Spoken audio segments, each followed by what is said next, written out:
నారాయణ గారు ఇంత భయపడతాను అసలు ఎక్స్పెక్టే చేయలేదు. హాయ్ ఫ్రెండ్స్, అందరికి వీడియో లాస్ట్ వరకు చూసేయండి.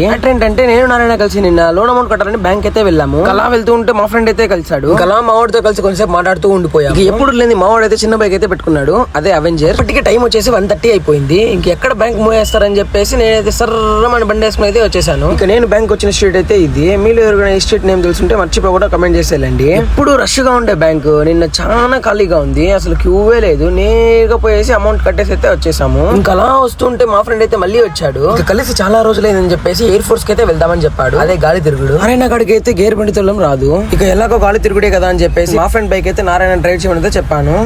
ఏం కాదురా, అది చిన్న బైక్ అయినప్పటికీ నారాయణ గడ్ అయితే చాలా భయపడిపోతూ ఉన్నాడు. ఈ బైక్ డ్రైవ్ చేయడానికి కూడా నారాయణ గడ్ ఇంతలా భయపడతానేసి నేను అసలు అనుకోనే లేదు. నాకన్నా నారాయణ గడ్ ఒక 2-3 ఫీట్స్ ఎక్కువనే ఉంటాడు. కానీ మనమున్న హైట్ కి అన్ని వెహికల్ అయితే డ్రైవ్ చేస్తాము. నారాయణ గడ్ అసలు ఇంత పొడుగున్నా కూడా చిన్న బైక్ డ్రైవ్ చేయడంలో చాలా భయపడిపోతూ ఉన్నాడు. ఫైనల్లీ ఎలాగోలాగా బైక్ అయితే డ్రైవ్ చేస్తూ వెళ్ళిపోయాడు. మా వల్ల మీరు వెళ్లే ముందు ప్లీజ్ సబ్స్క్రైబ్ చేసుకుని వెళ్ళండి.